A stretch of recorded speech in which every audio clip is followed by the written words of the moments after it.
Hi guys, now I'm going to be profiling my brother's Fortune Lady deck.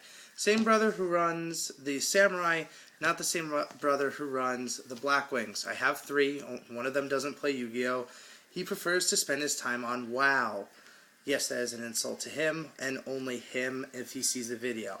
So without further ado, three Fortune Lady Darks. It allows a decent amount of recruit power, especially when you're able to special summon water from your graveyard. We've got a couple of ways to send her there too. And we've got two Fortune Lady Lights. Now I know this seems a fairly small monster count when it comes to the actual Fortune Ladies themselves, but really unfortunately three waters has proven to be too inconsistent along with three light, and we don't have that many ways to bounce her by herself without really taking a negative. And fortunately fire is decent. It's a really bad draw, especially with how small it is. Fortunately, wind is really good side decked. Matter of fact, he does have it side decked. I don't have his side deck right now since the format change is coming up with the ban list and everything, and Samurai are out. And honestly, fortunately, Earth I've just always found to be straight terrible, which is unfortunate because she had a really big body when it came to attack strength, and was always pretty good to get out.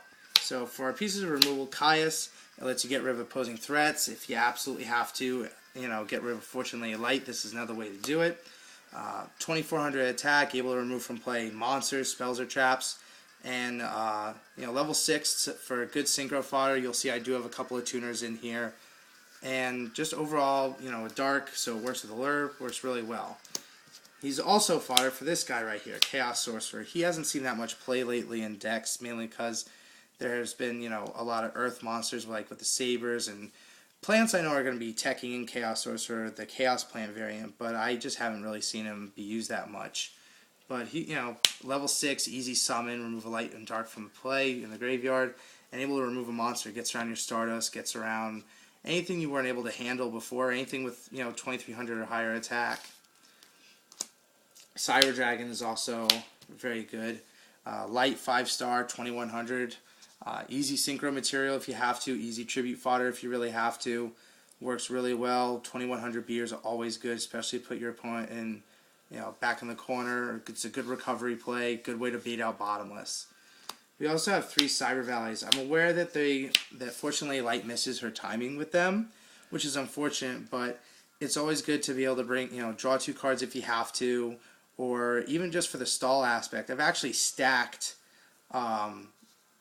cards I've milled or used before to use them again after following up with a draw spell.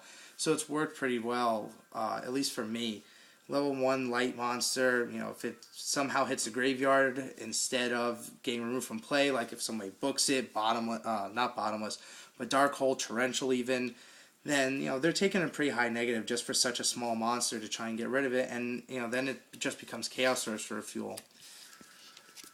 One of the three tuners of the deck is the Krebons. We've got the Plague Spreader, and we've got a Psychic Commander. The deck does run an emergency teleport. I'll be getting to that later. All three of these just provide for some pretty easy synchros. A Psychic Commander and a Water, when she first hits the board, makes for an automatic Arcanite Magician. Krebons plus, fortunately, Dark makes for an automatic Arcanite Magician as well. So, Plague Spreader allows you to stack cards if you absolutely have to. If you've, drawn a dead water and want a gold Sarker for something like that. And, a level 2 tuner that you can essentially use twice is never bad. On to the spells. You got the Dark Hole, Giant Trunade, your Monster Reborn. Pretty much staples that have been running the deck. Nothing really extra or special you could say about these. I'm running Upstart Goblins right now because my brother is unable to get 3 copies of Polyduality, which would very quickly and very easily replace them. So, free draw, an extra 1,000, but typically if you're in a good enough position with this deck, the 1,000 never really matters, especially with the Tempest Magician tricks that I've been able to pull off, where I just have been burning people for 5,000 damage. Magical Dimension is a really good tech card that we've actually tried out. It has a couple of decent combos. You could move away, tribute water monster on the field to special summon a light and pop her if you have to get her ability off.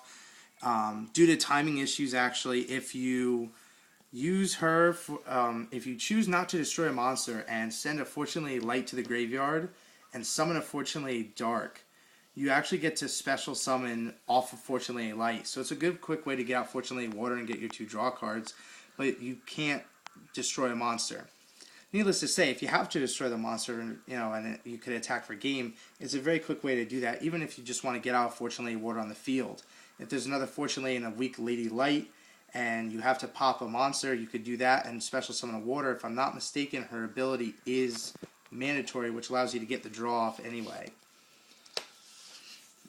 One Fortune's Future, we really don't have that many ways of reliably getting Fortunately's removed from play because we run such a small amount. So just one of the draw spell works just fine enough, especially when combo with these. You remove from play your Lady Water and you send her to the graveyard with a Fortune's Future, or you just fetch any card that you're really going to need. It's a good opening turn play especially, and it allows you to just take control of the board later on, or just get a card you think will help you out. Allure of Darkness, another way to just draw cards, potentially remove from play, Fortunately Dark. We do run a Return from the Different Dimension, so between that, Chaos Sorcerer, and all that good stuff, it shouldn't be that big of a deal to get the monsters back. Emergency Teleport, as you saw, you're running 2 Psychics, the Krebons and the Psychic Commander. This allows for some pretty quick and painless synchro summons. It allows for the Arcanite plays, which are a lot of fun. An Emergency Krebons, if you need to defend against a couple attacks, it gets removed from play afterwards, so the Return from a Different Dimension right there. And coupled decently with Mind Control, it's a lot of fun. Mind Control lets you get away, move away your opponent's enemy monsters if you have to, either for an attack, a synchro. You can't tribute it, you can't attack with it, but moving a monster out of the way that you couldn't handle before, and either synchroing it away or just being able to attack for game is always good. The Chap lineup focuses pretty heavily on monster removal, since the Fortunately themselves are so easy to get rid of.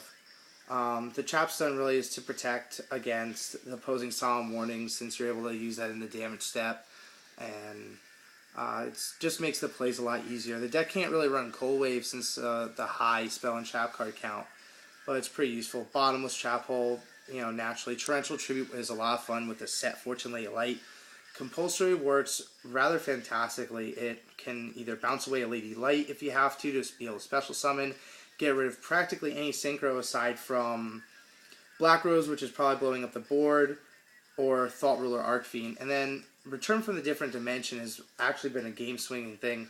It allows you to synchro summon again if you have to. It works in the damage in the battle phase, so you could just attack with one, clear the way, and be able to get off a whole bunch more attacks, and a late-game synchro summon if you have to. I've actually used that a couple of times. Excuse me for dropping my cards all over the place, my brother's cards. But it allows me to get a late-game Tempest Magician, which is actually pretty devastating. 2 minutes left. And then quickly for the synchro deck, since I've been told I don't have much more time. It's the standard stuff. It's actually a lot of this you will recognize from the Samurai build. But the stuff that stands out here really is the Arcanite Magician, Tempest Magician. That both of which we could get out fairly easily. This is a Plague and a Fortunately Water. A couple other moves. This is any of my level 2 tuners and level 5, so Lady Dark, Cyber Dragon Fiend in Desperation. It's great to remove from play with Cyber Valley after you've popped 2 cards. Has a decent defense. Light, which fuels Chaos Sorcerer. So all this works just pretty well. Tempest Magician, 2200 body, allows you to burn if you have spare cards in hand, which you generally will after a Return from a Different Dimension. And that's really about it. So I will be moving on to the next deck. I'll see you in a couple minutes.